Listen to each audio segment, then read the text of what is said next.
السلام عليكم ورحمة الله. آه قصة الراجل بيمر بتحديات، وإن هو حاليا مش أسعد حال ليه يعني. ده مش خاص بعدم رضا، لا قدر الله يعني، أو اعتراض على شيء، إنما هو أكتر من هو توصيف لحالة. يمكن على مر فترات كبيرة قوي، أظن إن دي الفترات الوحيدة اللي الراجل فيها بيمر بعوائق واختبارات كل يوم، وعليه اللي يحلها وعليه اللي يتجاوزها وعليه انه يلاقي المداخل اكتر، ويسعى لحل مشاكله المادية تحديدا.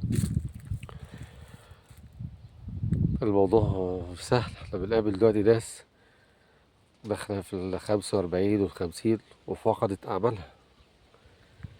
انت عارف يعني ايه واحد عنده 47 أو 48 أو 50 أو حاجة و50 ويفقد عمله، ورب الأسرة ل3 أفراد أو 4 أفراد، وممكن تكون فيهم واحدة على وش خطوبة كمان يعني.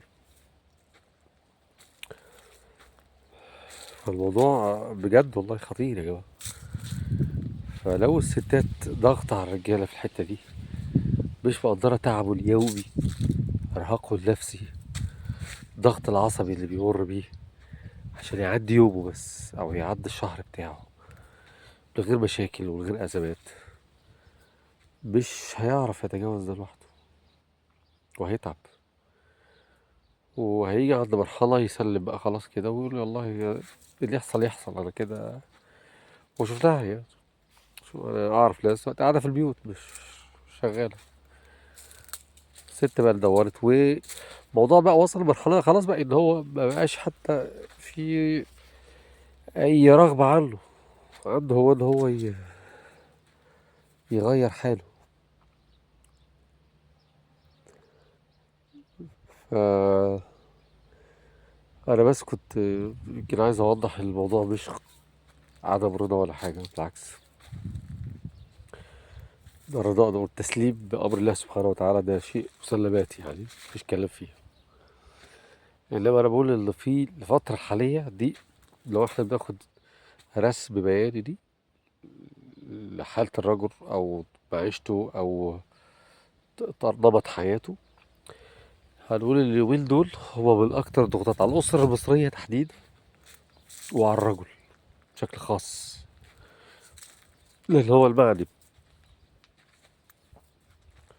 بتغيير حال أسرته، أو هو المعني بإنه ينقل أسرته من حال لحال، أو يطورها، أو يلبي رغباتها واحتياجاتها، أو على الأقل يبقيها على نفس المستوى أو الوتيرة اللي كانت معتادة عليه.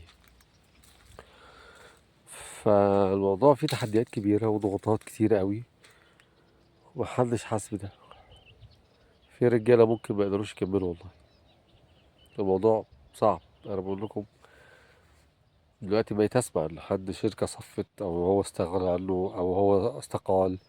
دي كتير بتحصل، وفي الأعمار الكبيرة، يا ريت حتى لسه شاب اللي هو لسه الموضوع مفتوح قدامه، لا بيبقى خلاص اوريدي أسرته مستقرة، عشان يلاقي بديل أو يدور على شكل تاني لنمط الحياة،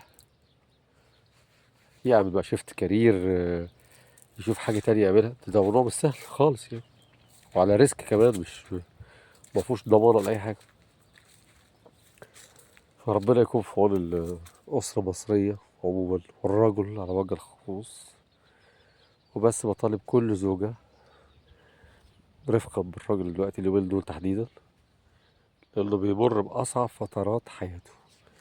يمكن أنا بتكلم قصدي الرجالة اللي هي في الأربعينات وفي الخمسينات، لأن هي قعدت 10 15 سنة في البدايات ما كانش عندها المشاكل دي. المشاكل دي ظهرت له هو في المرحلة الأخيرة في العمل بتاعه، فدي اللي عملت المشكلة كلها. السلام عليكم.